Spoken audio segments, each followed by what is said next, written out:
Today we're going to start the KKT conditions. Just kind of follow. I think of them as following closely from duality. And we did a bit of a rundown of what the results were last time at the end. This time we're going to go over those results in detail, and we're going to actually prove them. So we'll derive the KKT conditions from the perspective of duality. So here's an overview of last time. We saw these kind of general optimization problems. The generic form we've seen so far. We defined something called the Lagrangian associated with this problem, which we got by taking the criterion function and adding a linear combination of the inequality constraint and the equality constraint functions, where we introduced these coefficients to form that linear combination. And we might call these Lagrange multipliers, these ui's and these vj's, or dual variables. And in this context, the ui's are constrained to be non-negative because they multiply an inequality constraint. We have no constraint on the vj's. So that's the Lagrangian, a function of three variables, x, u, and v. And then we defined the Lagrange dual function, which we got from minimizing out over x, the Lagrangian. Okay, so there's no more constraints here over x. We just minimize over all x unconstrained to get the Lagrange dual function. That's what we call GUV. And to complete the story, if we were to maximize the dual function over all u and v, where u is non-negative, then we get the Lagrange dual problem. And I think Kevin or someone else asked this last time. Lagrange duality is the particular kind of mathematical flow that we're pursuing. Is called Lagrange duality. We form this Lagrangian, we minimize it to get the dual function, get the dual problem. I'll often drop the word Lagrange, so we'll just say the dual function or the dual problem. And other perspectives on duality, like, for example, the Fenchel dual, they end up being equivalents to this. They're just cast a little differently. So if we don't say, like, the Lagrange dual function, and we just say dual function, or we don't say Lagrange dual problem, we just say dual problem, you know which one we're referring to. Okay, we're referring to this construction.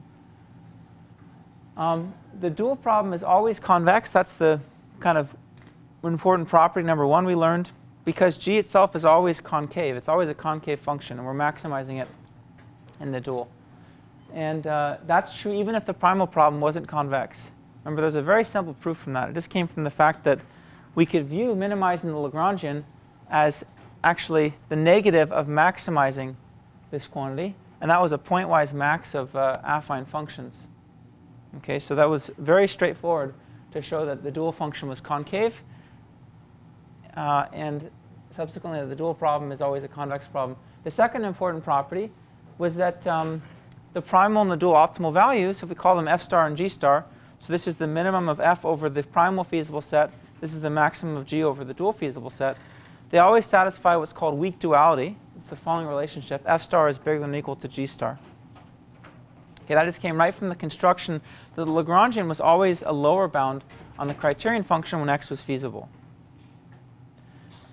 And probably the most important property we learned is when we have strong duality. And we're going to see why that's so important today, because we're going to use strong duality to prove one side of the KKT conditions, which are a very useful set of statements for characterizing the solutions to problems.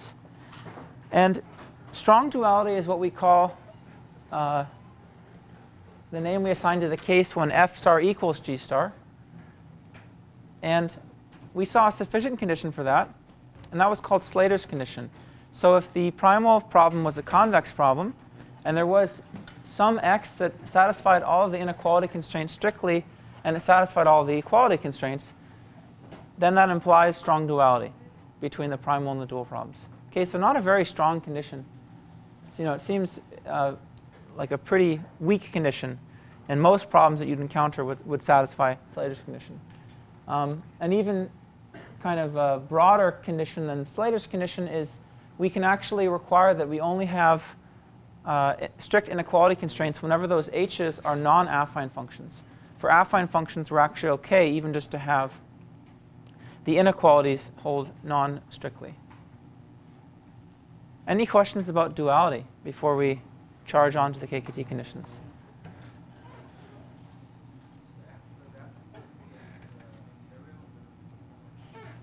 So asking about this here. So x, it depends on the exact setup, but x typically would not be in the interior of the domain because of these equality constraints. So it would likely be in the relative interior of the domain.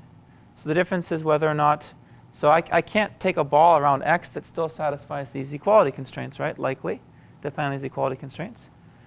But it would be in the relative interior of the domain. The relative interior is what you get when you take a set and you intersect it with its affine span, and you ask whether in that set you can have a ball. It's like the difference between, if I give you a, let me see if I can explain it intuitively rather than mathematically. Let's suppose I was in R3, okay? And I were to draw the set of all x and y that have the property that x squared plus y squared is less than or equal to 1 and z is 0. That's this set here. So what's the interior of this set? It's actually empty, right? Because any point I take in this set and I take a ball around, it's not going to be contained in the set. So its interior is kind of trivially empty, but its relative interior is not empty. Its relative interior is the open disk here that's parallel to the xy axes. Okay? So this is kind of saying like x should be in the relative interior of the domain.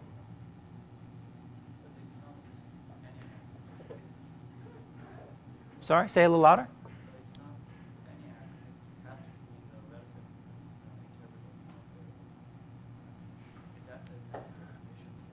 No, it's not necessary. It's sufficient. So this condition is sufficient. Nothing to do with the solution. I'm just saying there has to exist an x that satisfies these conditions. So it's something like the relative interior of the domain has to be non-empty. Of the feasible set has to be non-empty. Okay, so Slater's condition is not necessary for strong duality. For example, there are non-convex problems in which strong duality holds. A nice example of that is given in the Boyd and Vandenberg textbook in chapter 5. So it's not necessary, it's just a sufficient condition. But it's relevant to us because we mostly look at convex problems, right? What is the dual and the dual problem for general problem? Do I have a slide on that? I think I have a slide on that next time. That was also asked a couple lectures ago. It's usually the primal, but it requires strong duality and a couple other conditions. So I have a slide on that in the next lecture, I think. Other questions? Okay, good questions. So today we're going to talk about the KKT conditions, examples, and then I wanted to cover the equivalence between constrained and Lagrange forms of problems, which you see a lot in, say, machine learning or statistics literature. People switch back and forth between these two. And then if we have time, I can share a result on the uniqueness of the L1 penalty, of L1 penalized solutions. And that follows just entirely from the KKT conditions. So it's a nice demonstration of how to use the KKT conditions to prove something. So we discussed these conditions last time. Let's just quickly say them again. For this general form problem, the KKT conditions are a set of conditions on x, the primal variable, and u and v, which are dual variables associated with this primal. And we're going to see that they are under kind of general conditions necessary and sufficient for optimality of x for its problem and uv for their problem. So if x, u, and v all satisfy together these set of conditions, then that happens in a fairly general case if and only if x is primal optimal and u and v are dual optimal. Okay, so what are those conditions? Let's read them off. The first is called the stationarity condition. It's that if I were to form the Lagrangian and take a subgradient with respect to x, keeping v and u as fixed, I must have 0 be a subgradient, okay, at the point x that I'm looking at. It's called the stationarity condition. The second is called complementary slackness. It says that if I take my dual variable ui corresponding to the constraint that hi of x is less than or equal to 0, and I form this product, ui times hi of x, then that must always be 0, which tells me that either ui has to be 0, or this constraint hi of x has to be tight at x. I have to see hi of x is equal to 0, or both. But at least one of those two has to be true. And the last two are just the feasibility conditions, which you would expect if you're going to be making statements about a point being optimal, then of course it has to be feasible for its own problem. This is just saying that x satisfies all the primal constraints, and u and v satisfy all the dual constraints, but there are no constraints on v. Okay, those are the KKT conditions. Let's go ahead and let's just prove both directions of equivalences between the KKT conditions and optimality. We're going to first prove necessity. So what we're going to show is that if x is a primal optimal solution and u star and v star are dual optimal solutions, and they have zero duality gap, which means that f star is equal to g star. If I were to evaluate the primal at x star and the dual at u star v star, I get the same thing, the same criteria. Then we're going to prove that the KKT conditions must have held. So that was the one direction. Okay? It's quite easy. The proof is, in fact, all in the slides. We're going to start off with the assumption that f star is equal to g star. Okay, and because we have solutions, here's f star and there's g star. And we're just going to recall that g star was equal to the minimum over all x by definition of the Lagrangian. And evaluated at what coefficients it's u star and v star. This is just by definition of g.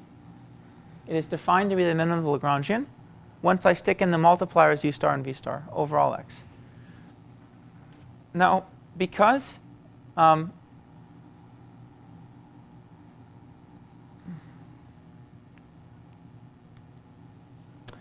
right, so this is so simple that oftentimes I myself forget what each line stands for.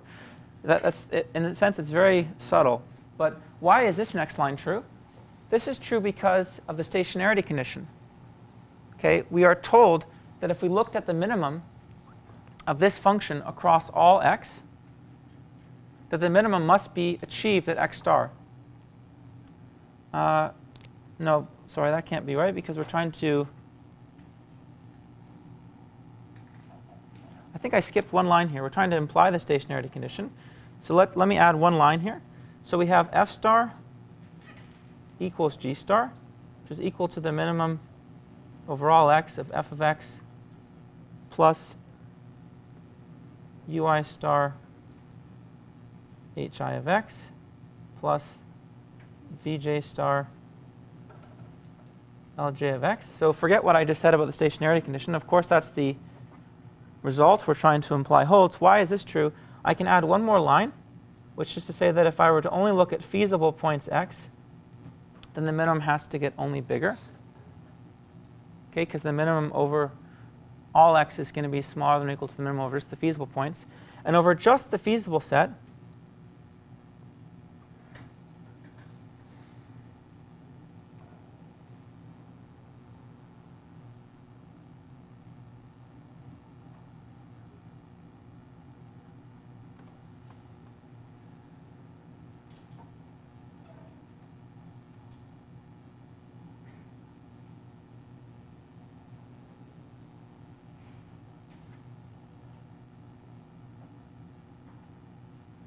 oh, okay. Right. That's also not needed. So this has happened. This is like I'm saying. It's happening because these arguments are so simple that often I find it hard to remember what they are. So why is this true? It's just true because I'm just plugging in one x, right? The minimum over all x is certainly going to be less than or equal to the value that this criterion achieves for one x.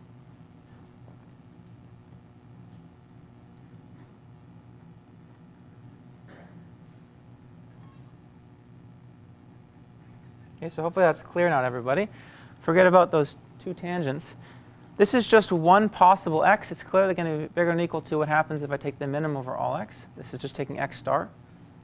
Okay, but at optimality, this is 0 because actually x star is feasible. So if that's 0, this is less than or equal to 0, and that's bigger than or equal to 0.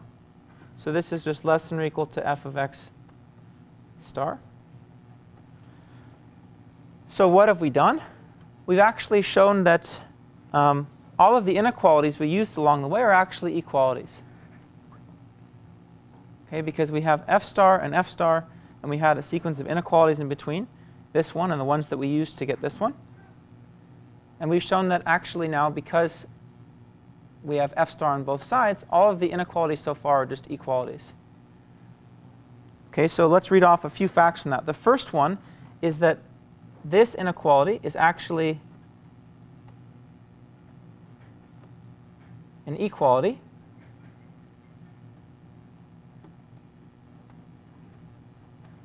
Okay, hence this one is actually an equality, which implies the stationarity condition.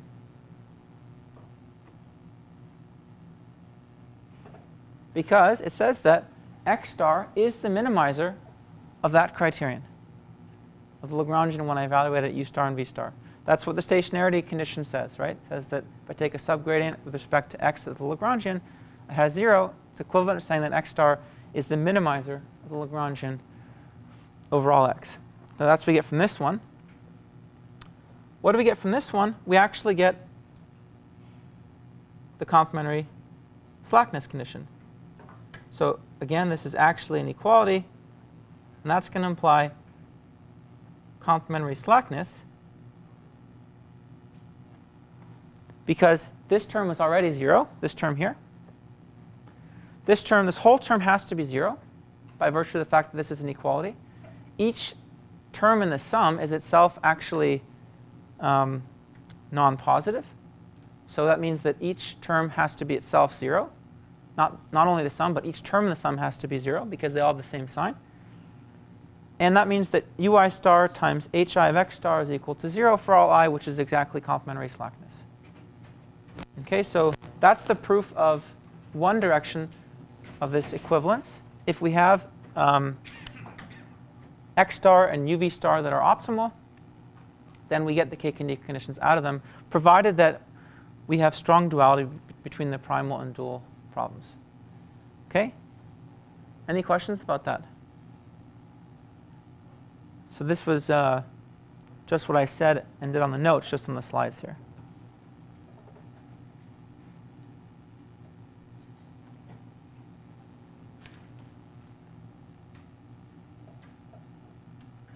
Okay, simple enough.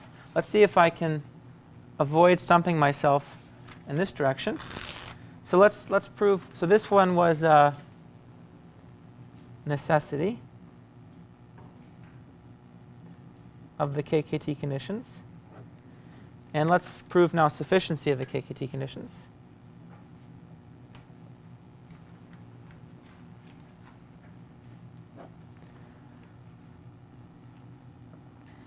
Let's suppose that there exist x star, u star, v star that satisfy the KKT conditions. And let's try to prove that they're optimal. Again, it's very simple, just a couple of lines. Let's take the dual optimal criterion value, which we know is achieved at u star and v star because they're optimal. And let's use complementary slackness. I'm sorry, let's use the stationarity condition first to say that because g is equal to the minimum over all x of the Lagrangian,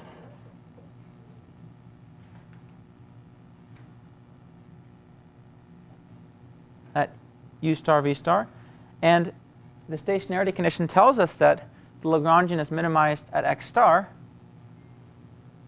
then we can just plug in right here the Lagrangian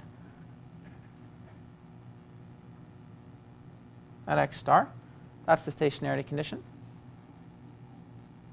And now I'm going to use complementary slackness. When I write this out, this is just, by definition of the Lagrangian, this is just the following.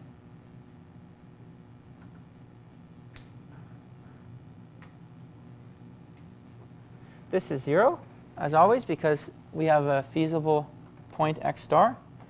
And I'm going to use complementary slackness now.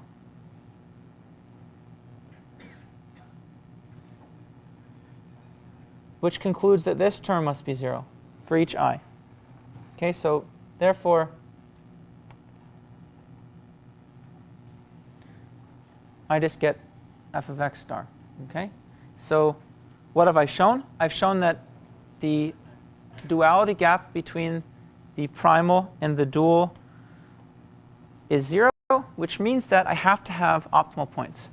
Right? We saw that, we discussed that right when we talked about duality for the first time. If you ever have the duality gap being 0, that implies that what you have are optimal dual and primal solutions. It's because this is always a lower bound on the primal problem, and this is always an upper bound on the dual problem. Yeah? Yeah, so we'll discuss that. Let's hold off one slide to discuss that. But nothing we've done so far is depend on convexity.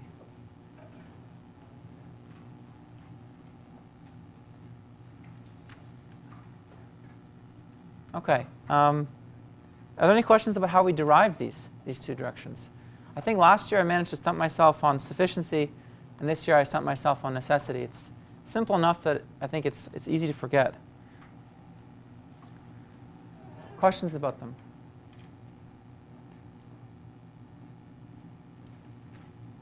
Yeah? So in the slide it says that the first equality holds from stationarity. In where? Sorry? In the sufficiency statement. Yeah? So I mean, I understand the line, but why do we need stationarity to say what we said? Right here? Yeah. Well, we just know by definition that the dual function is defined to be the minimum over all x of the Lagrangian. And we can't say that that's equal to what happens if we plug in x star unless we know that x star achieved the minimum. Right? We could say that this is less than or equal to what happens with x star. But we can't say it's actually equal until I tell you that x star achieved the minimum. And that's what the stationary condition is about. Other questions? Yeah, Han. The spatial conditions say is actually the subgradient equals 0 at x star. Right. That doesn't mean that achieves the minimum, right? It's just a necessary condition of sufficient. No, subgradient optimality is necessary and sufficient. That was what we proved when we looked at subgradients. If I give you any function, convex or not, the subgradient containing 0 at a point is necessary and sufficient for that point being optimal. So let's just recap the proof of that. If I give you subgradient of, I'll call my function capital F, just not to confuse it with these, at a point x. If this contains 0, so if I say that 0 is in the subgradient of f at the point x, then that means that f of y is bigger than or equal to f of x plus 0 transpose y minus x for all y, by definition of the subgradient, which is equivalent to saying that f of y is bigger than or equal to f of x for all y. Okay, so this means that x is the minimizer, right? Now there's kind of an important subtlety to keep in mind. I think I know what you're getting at, and we'll discuss that just now, which is that you should not think that this gives you a recipe to solve all problems, because the existence of subgradients, we only know, always happens for convex functions. Okay, and so just being able to verify the stationarity condition could be very difficult. So let's get to that point now. Let's wrap up what we just proved the last two slides. We proved that KKT conditions are always sufficient. So you give me any problem you want, non-convex is fine. If you satisfy the KKT conditions, then you have optimal primal and dual points. And they're necessary under strong duality. So if you told me that the KKT, if you told me that you had optimal primal and dual points, and you told me the duality gap was 0, then the KKT conditions must have held for you. Okay, so what we could say is something like, if you have a problem with strong duality, then the KKT conditions are necessary and sufficient. And for what problems does strong duality hold? Convex problems that have strictly feasible points. So most problems you'll be solving, they're convex and they have strictly feasible points, then you have a solution if and only if the KKT conditions are satisfied. And here's the warning I wanted to give, which is about this part, always sufficient. if you have a non-convex problem, then let's look back at the stationarity condition. Let's suppose even if f, h, and L were all smooth, all those functions were smooth,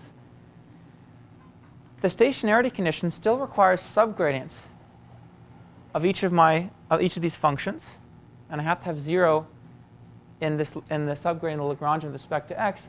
If these functions were non-convex, I cannot replace those with gradients necessarily, right? So the stationarity condition is not what you'd expect necessarily for a smooth non-convex problem. So don't fool yourself to think that if you took in any non-convex problem, you took the derivative of the criterion function and added it to, a gradient, added linear combinations of the gradients of the constraint functions, and you found that you could get that to be 0, that you've actually satisfied the stationarity condition. You haven't, because this requires a subgradient, and as we've discussed a few times, subgradients and gradients aren't the same thing for non-convex functions. Okay, they are for convex functions, provided they're smooth. So the Boyd textbook writes the KKT conditions a little differently than what I've done in the lectures. I actually don't like the way that they're written, because they're written all in terms of gradients. And so it kind of confuses the fact that for non-convex problems, subgradients and gradients can't be equated. Okay, but like I said, in that textbook, they actually don't have subgradients at all anywhere. So I think that decision was just made for simplicity. Hopefully that was clear. Let me know if you guys have questions about that.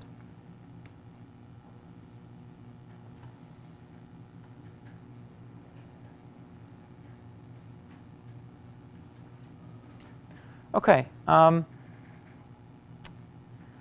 Just an interesting kind of historical note. If you look at the Rockefeller textbook and older textbooks, and if you talk to people who learned optimization, say in the 80s and earlier, they would call these the KT conditions because of Kuhn and Tucker. Kuhn and Tucker are both kind of giants in optimization. They published a paper with these conditions in 1951. I can't remember which one was which. I think that Tucker was Kuhn's advisor, although I might have that backwards. But later, I'm not sure exactly what year, but I think in the 90s, people discovered that Karouche actually had these same conditions in a master's thesis in 1939 that was unpublished. So he had submitted a master's thesis. It's, I guess, a pretty solid master's thesis. And it hadn't been published, just accepted at his university, and it had these conditions.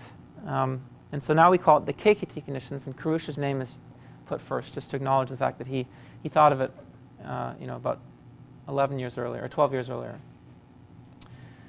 Okay, for unconstrained problems, the KKT conditions are nothing more than the subgradient optimality condition, right? If we go back to the set of KKT conditions, if HI and LJ are not there, so if we don't have any constraints whatsoever, then all I've said is that 0 must be in the subgradient of f with respect to x. That's exactly the stationarity condition, right, for minimizing the function f, because these terms aren't here, and these are all vacuous. Okay, so the KKT condition is just reduced to the stationarity, the subgradient condition for f, which you already know.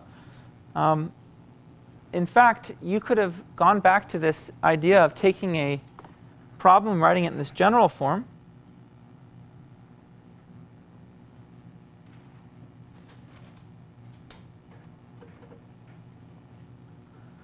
So I take any constrained problem, and I write the constraint set as C, and I write it in this form.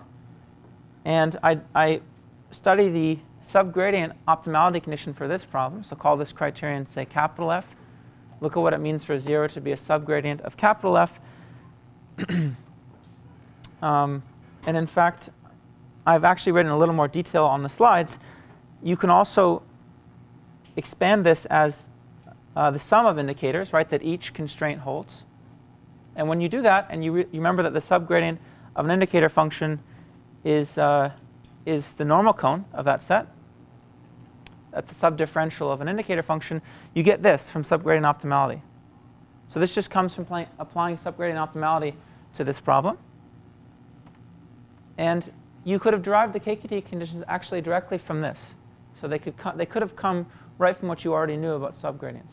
This is how Rockefeller approaches it, and you can see this derivation in his book. It's kind of more geometric. I think that they kind of follow more naturally from duality, which is why we learned it that way. Okay. Let's go through a few examples. I think I'll probably skip the water filling example. But let's go through this first example, which is a quadratic with equality constraints.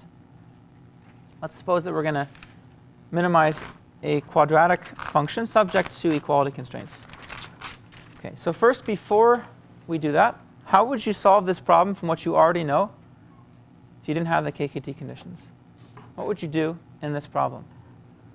Remember back to our third or fourth lecture where we discussed convex, like the basics of convex optimization problems, or just optimization problems.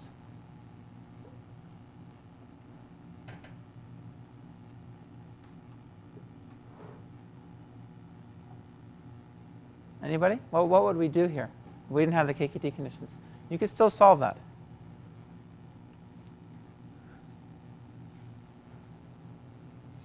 Yeah. Okay. That's kind of equivalent to the KKT conditions in the sense that we just saw it. But yeah, I mean, I don't know.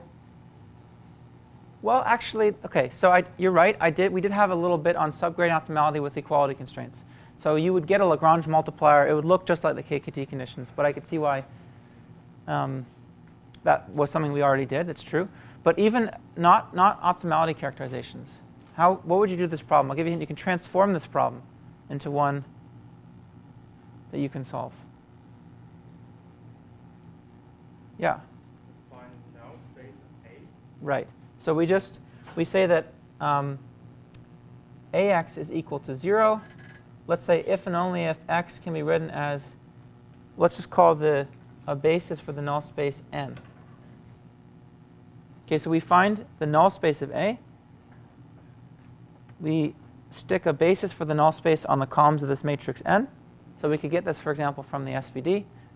Or sometimes if A is simple enough, you could just derive it analytically. But in any case, this kind of statement always works. This is just constraining A to be in some subspace. This is an explicit representation for that subspace, more or less. And so I rewrite the problem in terms of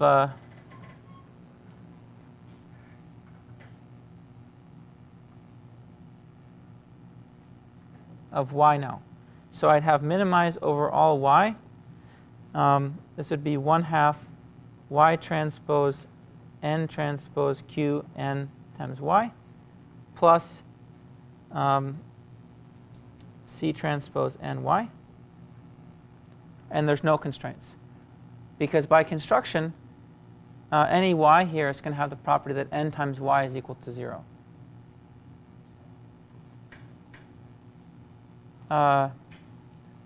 That was confusing, sorry. Any y is going to have the property that a times n times y is equal to 0 by construction. Okay, and then once I get the solution, at the solution y star, you're just going to take x star to be ny star. That's how we would solve it with just a variable transformation.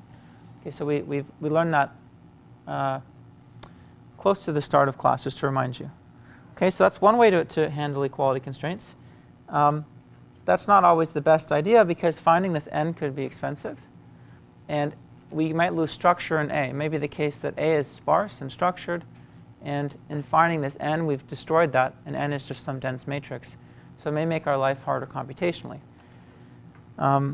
Also, just because it's good to practice the KKT conditions, let's think about solving this problem from the perspective of the KKT conditions. Okay? So there are no inequality constraints here, and it's a convex problem, right? So the KKT conditions here are necessary and sufficient for optimality, right? That we know for sure. So if we can satisfy the KKT conditions, then that happens if and only if we have the solutions. And let's write down the stationarity condition. The stationarity condition says that if I take here a gradient with respect to x of my criterion function, plus, I guess I called u the dual variable here, u transpose ax, then I must get 0. This is the stationarity condition. In other words, this is telling me that qx plus A transpose u is equal to minus c. So this is actually what you would have seen from when we discussed subgradient optimality for this problem, right? This is similar. And complementary slackness. What about that one? There's nothing from that because there's no inequality constraints. Primal feasibility tells us that ax must be equal to 0. It's just the feasible set for the primal. And dual feasibility is also empty because there's no constraints in my dual variables here. I just have an equality constraint in the primal. So if I combine these all together, I can write this down as a single linear system that involves x and u as follows: q times a, q in the first block and A transpose in the second block. If I multiply this by, say, the block of variables xu, I have to get minus c. That's just this. And for the second block, I can represent that as a x equals 0 in this way. Right? A times x plus 0 times u is equal to 0. So now I just express both of those system of equations into one big system. And now we have to just solve this linear system in the variable xu. So we can apply our fast tools that we learned from numerical linear algebra to do that, say, which would still be structured if A is structured, or still sparse if A was sparse. We still kind of maintain that. And the first component of the solution would give us our primal optimal solution, and the second would give us the dual optimal solution. Okay, so that's how we use the KKT conditions for this simple problem. In fact, this is such common practice to proceed in this route. This is sometimes called the KKT matrix. People sometimes refer to a matrix like that as a KKT matrix. Questions?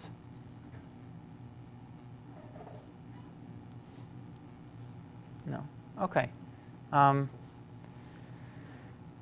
think I'm going to maybe not go through this problem. I think it's interesting, but it's fairly specialized as far as I see it. It's just another example of how to use the KKT conditions to solve a particular problem. Like here we saw the KKT conditions gave us the explicit solution of that equality constrained QP.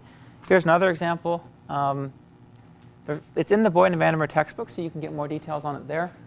I'll just give you a very high-level overview. The problem is the following convex problem. Minimize the sum of logs of alpha I plus xi, where alpha i's are constants here. Right? Log is a concave function, so minus log is a convex function, so this is a convex problem. Subject to the standard simplex constraints on x. And the Boyd and Vandenberg textbook motivates this from the perspective of information flow or communication flow.